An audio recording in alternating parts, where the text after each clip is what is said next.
Hey everyone, Paul here with Inspect the Best Wisconsin. I just wanted to do a quick little video here.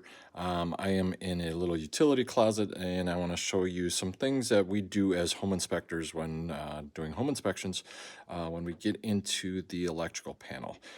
Firstly, this is not going to be all-inclusive. I'm not going to show you or talk to you about everything that we do, but it's just a general idea of what a home inspector is going to look for when they get into your panel.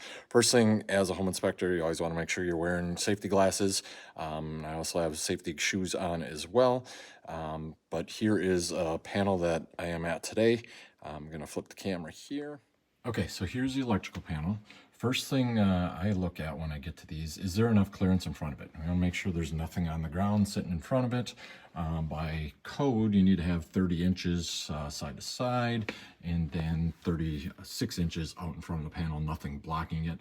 Reason being, if there ever is an emergency where somebody needs to get to it to shut off the panel or electricity, they need to be able to get to it. They don't want to be stepping over things, moving objects, things like that.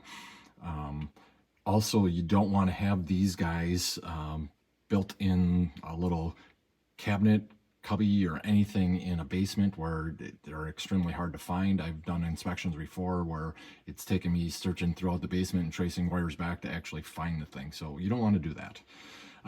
Next thing we do is when I always come to them, I always touch it with the back of my hand.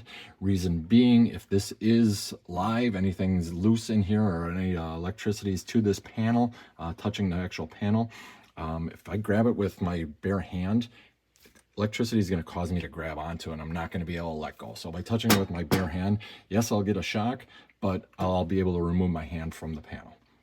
So what I am going to do, first thing I do is I open the panel, right? Make sure there's not any openings in here. You can see a couple blanks and things like that in there. Those are fine, but you just need to have something in there. You can't have any openings in there or any of the sides. So all these knockouts should all be secured like we got. There was one knockout here, but there's a filler plug in there. That's good. And then I'm going to back up and show you the wiring up here. Should be connected or secured either to a wall. This one's concrete, so it'd be hard to attach to the concrete wall, but you can see some cable ties and things like that up there. This one probably could be a little better, but they did do a good attempt to try to secure everything. All these black wires and things like that, those are cable TV wire, low voltage, things like that, that as home inspectors, we don't really get into that stuff. Yes, it's a plate of spaghetti here, but again, nothing that I'm really overly concerned about. For this video, I'm just going to be doing the main panel here. This does have a auxiliary or sub panel here. I'm not going to open that one up. We'll just get into this guy and I'll show you what we're looking for.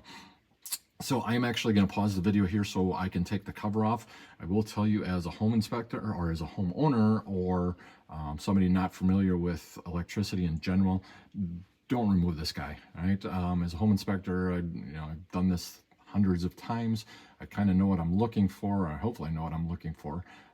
But you as a homeowner, probably not a good idea to get into these. Home inspectors are not required by our standard operating procedure to open these, but I always do them just so I can get a better idea, see what's inside of these things. So hold on. Okay, so we got the cover off. So here's some of the things that we're looking for. First thing we're looking for is the service size coming in, right? Want to make sure that they got the right wiring coming to, this one's a 200 amp breaker, our main breaker right there, 200 amp service. So we want to make sure we got the right size wire feed coming into there. We're also checking all the other wires coming in over here, making sure that they're labeled, two out of the way and run correctly. We don't want anything crisscrossing in here. That would not be good. So that's a couple of the first things that we're checking for. Another thing that we want to check for, and like I said, this is not all inclusive, but by code, you need to be able to shut off all the power to your home in less than 6 steps. This one with the newer breakers or the newer panels, you can trip it right here and that'll shut off the power to the entire house. But some of the other, old style with the fuses and pulls and things like that, need to make sure that those are 6 steps or less to make sure you can shut off power to the entire house. Okay, then we're looking for the Just kind of looking around the panel in general, making sure there's no foreign objects in here. We don't want any bees nests. We don't want any loose or abandoned wires just floating around in there that could become energized. Drywall overspray can be a fire hazard as well, so we want to make sure it's nice and clean on the inside here. Also looking for any rust. You don't want any, obviously water and electricity don't mix very well, so we want to make sure that there's no rust inside the cabinet, indicating that it's a high moisture area, or it's possibly water's dripping down from the outside through the main service feed coming in here. That would not be a good thing as well. And then just kind of in general, just making sure it's in good shape, in no charring, anything like that could cause an issue. Next thing we're going to look for the size of the wires coming in, or for your circuits, and make sure that they match up to the breakers. I won't get into all that, but you can see there are different size breakers throughout in here. And I'm checking each one of those to make sure that they have the right size wire feeding into those breakers. Per breaker, per code, have to have the right size wire feeding into those. So we're just checking to make sure that is the right size wire coming into those. So this one is looking good. Then the same thing on those wires, we're making sure that there's not too much insulation stripped back. I'm trying to see if there's a good example here. This one you can see a little bit of the wire is stripped back there. It's probably a little bit too far. I prefer to have it snug up to the breaker itself. You just don't want any voltage jumping from side to side there. So that looks good. Other thing we're looking for is the proper coloring code on the wires coming in. So you want to have, you can have black and red feeding into a breaker. Your white neutral wires should come up to this bus bar up here, where your neutrals and your grounds go up in there. So we just want to make sure that none of those white wires are feeding into any of the breakers. You'll notice some of these curly Q wires down here. Those are the arc fault breakers, which will have the neutral right into the breaker itself. So that's acceptable. You just want to make sure that you don't have any breakers that look like this bank of them up here with any white wires into there. That just is a safety thing. Problem is it'll function, but these wires, if you open if there's a white wire in here and it goes to an outlet or a light or something like that on the inside the house, and now you have somebody opening that outlet looking to do some work in there, and they're not expecting that white wire to be energized. So want to make sure that that is the case, so you don't have any white wires into there.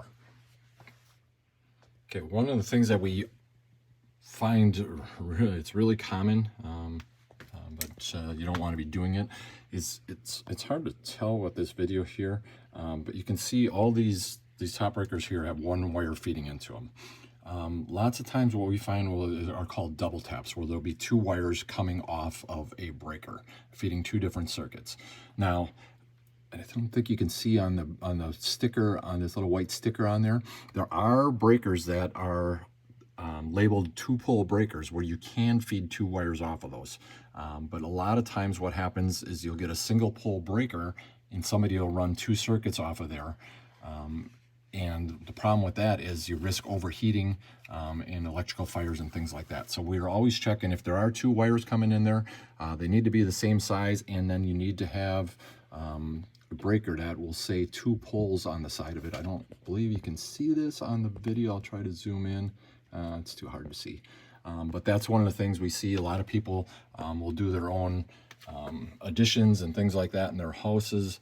And then they just find, okay, I need to run a new circuit, and they'll just jam a wire into the breaker, and that's not the correct way to do it. So we're just checking as a safety precaution to make sure there's no double taps in there. And then it's also the same thing in the neutrals and grounds up there.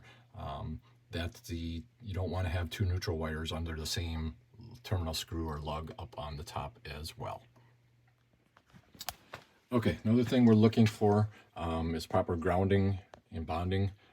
Grounding and bonding are two different things, but I just want to show you what I'm looking for here. I'm looking for these braided copper wires coming in. You see one right here and one back there. You want to make sure that you got 2 of those coming in. That'll ground your system, so if there ever is any loose or stray electricity, hopefully that'll ground rod will take that, or that ground wire there will take it back to the ground rod outside and not into a person or somewhere else in the home that can become electrically charged that shouldn't be. And then that other wire, it's hard to tell in this basement here. This basement is probably 90% finished, so I really can't trace where that one's going to. But a lot of times what they'll do is they'll connect it to the plumbing system in the house if it's a metallic plumbing system. If it's PEX, that blue and red plastic piping, you can't ground to that or bond to that, so that's not something that they'll use there. But I'm just trying to check, make sure that there are 2 wires coming in there. With a finished basement like this, I kind of have to take the electrician's word for it to make sure that everything is right. Probably not going to be able to go outside right now and look either because there's snow underground, and not going to be able to see that ground wire going into the ground rod.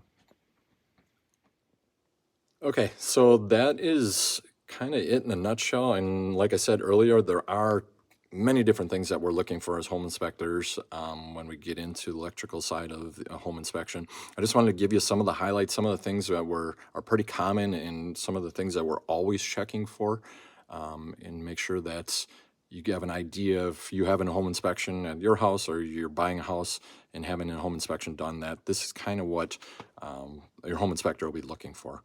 So next step for me is to actually close this guy up, make sure I get everything lined up and back together. I'm not going to show that in the video. You don't need to see that. But I just wanted to give you an idea of what you can expect on the electrical side of a home inspection. So thanks for tuning in. Paul, this is Paul with Inspect the Best Wisconsin. Thanks again.